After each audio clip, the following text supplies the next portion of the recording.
ಸರ್ಕಾರನೇ ಕಾರಣ ಮೆಟ್ರೋ ದರ ಏರಿಕೆಗೆ. ನಂದೇನು ಕಾರಣ ಆಗ ಸಾಧ್ಯ?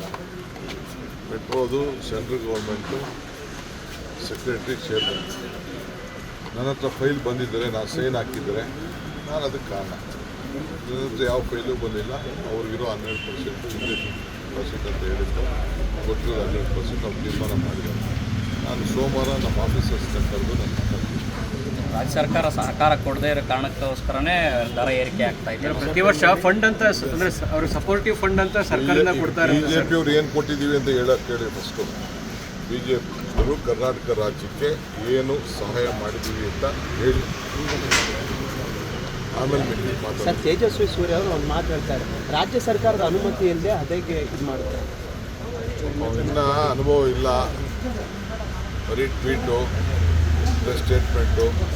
ಒಂದು ದಿನ ಏನಾದ್ರು ರಾಜ್ಯಕ್ಕೆ ಏನಾದ್ರು ದುಡ್ಡು ತೊಗೊಂಡು ಬಂದಿರೋದು ಯಾವ್ದಾದ್ರು ಇದ್ದರೆ ಫಸ್ಟ್ ಮಾತಾಡ್ಬೇಕು. ಬರೀ ಖಾಲಿ ಮಾತು ಮಾಡೋದು ಬೇಡ, ಖಾಲಿ ವಿಚಾರ ಮಾಡೋದು. ಸರ್ ಎಲ್ಲವೂ ಕೂಡ ಸೈಲೆಂಟ್ ಆಗಿತ್ತು. ಸರ್ಕಾರನೇ ಕಾರಣ ಮೆಟ್ರೋ ದರ ಏರಿಕೆಗೆ. ನಂದೇನು ಕಾರಣ ಆಗ ಸಾಧ್ಯ? ಮೆಟ್ರೋದು ಸೆಂಟ್ರಲ್ ಗೌರ್ಮೆಂಟು ಸೆಕ್ರೆಟರಿ ಚೇರ್ಮನ್ ನನ್ನ ಹತ್ರ ಫೈಲ್ ಬಂದಿದ್ದರೆ ನಾನು ಸೈನ್ ಹಾಕಿದರೆ ನಾನು ಅದಕ್ಕೆ ಕಾರಣ. ನನ್ನ ಹತ್ರ ಯಾವ ಫೈಲು ಬಂದಿಲ್ಲ. ಅವ್ರಿಗಿರೋ 12% ಇಂಗ್ಲೀಷ್ ಪರ್ಸೆಂಟ್ ಅಂತ ಹೇಳಿದ್ದು ಕೊಟ್ಟಿರೋದು 12% ನಾವು ತೀರ್ಮಾನ ಮಾಡಿದ್ದೇವೆ. ನಾನು ಸೋಮವಾರ ನಮ್ಮ ಆಫೀಸರ್ಸ್ನ ಕರೆದು ನಾನು ಮಾತಾಡ್ತೀನಿ. ರಾಜ್ಯ ಸರ್ಕಾರ ಸಹಕಾರ ಕೊಡದೇ ಇರೋ ಕಾರಣಕ್ಕೋಸ್ಕರನೇ ದರ ಏರಿಕೆ ಆಗ್ತಾ ಇದೆ. ಪ್ರತಿ ವರ್ಷ ಫಂಡ್ ಅಂತ ಅಂದರೆ ಅವರು ಸಪೋರ್ಟಿವ್ ಫಂಡ್ ಅಂತ ಸರ್ಕಾರದಿಂದ ಕೊಡ್ತಾರೆ. BJP ಅವ್ರು ಏನು ಕೊಟ್ಟಿದ್ದೀವಿ ಅಂತ ಹೇಳಕ್ಕೆ ಹೇಳಿ. ಫಸ್ಟು BJP ಅವರು ಕರ್ನಾಟಕ ರಾಜ್ಯಕ್ಕೆ ಏನು ಸಹಾಯ ಮಾಡಿದ್ದೀವಿ ಅಂತ ಹೇಳಿ, ಆಮೇಲೆ ಸರ್ ತೇಜಸ್ವಿ ಸೂರ್ಯ ಅವರು ಒಂದು ಮಾತು ಹೇಳ್ತಾರೆ, ರಾಜ್ಯ ಸರ್ಕಾರದ ಅನುಮತಿ ಇಲ್ಲದೆ ಅದೇಗೆ ಇದು ಮಾಡ್ತಾರೆ. ಇನ್ನ ಅನುಭವ ಇಲ್ಲ, ಬರೀ ಟ್ವೀಟು ಸ್ಟೇಟ್ಮೆಂಟು.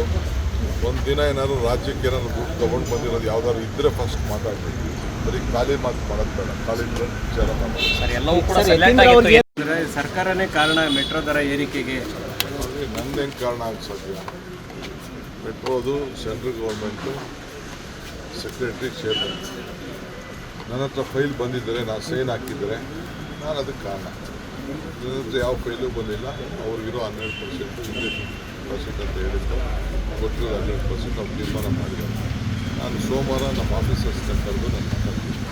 ರಾಜ್ಯ ಸರ್ಕಾರ ಸಹಕಾರ ಕೊಡದೇ ಇರೋ ಕಾರಣಕ್ಕೋಸ್ಕರನೇ ದರ ಏರಿಕೆ ಆಗ್ತಾ ಇದೆ. ಪ್ರತಿ ವರ್ಷ ಫಂಡ್ ಅಂತ ಅಂದರೆ ಅವರು ಸಪೋರ್ಟಿವ್ ಫಂಡ್ ಅಂತ ಸರ್ಕಾರದಿಂದ ಕೊಡ್ತಾರೆ. BJP ಅವ್ರು ಏನು ಕೊಟ್ಟಿದ್ದೀವಿ ಅಂತ ಹೇಳಕ್ಕೆ ಹೇಳಿ. ಫಸ್ಟು BJP ಅವರು ಕರ್ನಾಟಕ ರಾಜ್ಯಕ್ಕೆ ಏನು ಸಹಾಯ ಮಾಡಿದ್ದೀವಿ ಅಂತ ಹೇಳಿ, ಆಮೇಲೆ ಸರ್ ತೇಜಸ್ವಿ ಸೂರ್ಯ ಅವರು ಒಂದು ಮಾತು ಹೇಳ್ತಾರೆ, ರಾಜ್ಯ ಸರ್ಕಾರದ ಅನುಮತಿ ಇಲ್ಲದೆ ಅದೇಗೆ ಇದು ಮಾಡ್ತಾರೆ. ಇನ್ನ ಅನುಭವ ಇಲ್ಲ, ಬರೀ tweet statement.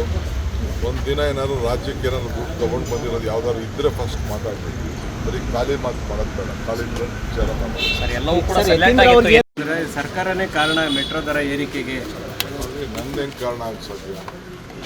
ಮೆಟ್ರೋದು central government secretary chairman ನನ್ನ ಹತ್ರ ಫೈಲ್ ಬಂದಿದ್ದರೆ ನಾನು ಸೈನ್ ಹಾಕಿದರೆ ನಾನು ಅದಕ್ಕೆ ಕಾರಣ.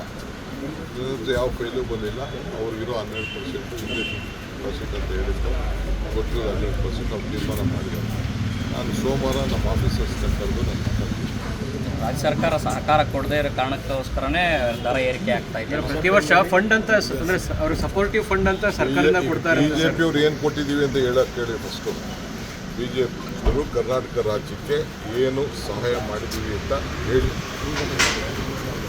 ಆಮೇಲೆ ಸರ್ ತೇಜಸ್ವಿ ಸೂರ್ಯ ಅವರು ಒಂದು ಮಾತು ಹೇಳ್ತಾರೆ, ರಾಜ್ಯ ಸರ್ಕಾರದ ಅನುಮತಿ ಇಲ್ಲದೆ ಅದೇಗೆ ಇದು ಮಾಡ್ತಾರೆ. ಇನ್ನ ಅನುಭವ ಇಲ್ಲ, ಬರೀ ಟ್ವೀಟು ಸ್ಟೇಟ್ಮೆಂಟು. ಒಂದು ದಿನ ಏನಾದ್ರು ರಾಜ್ಯಕ್ಕೆ ಏನಾದ್ರು ದುಡ್ಡು ತೊಗೊಂಡು ಬಂದಿರೋದು ಯಾವ್ದಾದ್ರು ಇದ್ದರೆ ಫಸ್ಟ್ ಮಾತಾಡ್ಬೇಕು.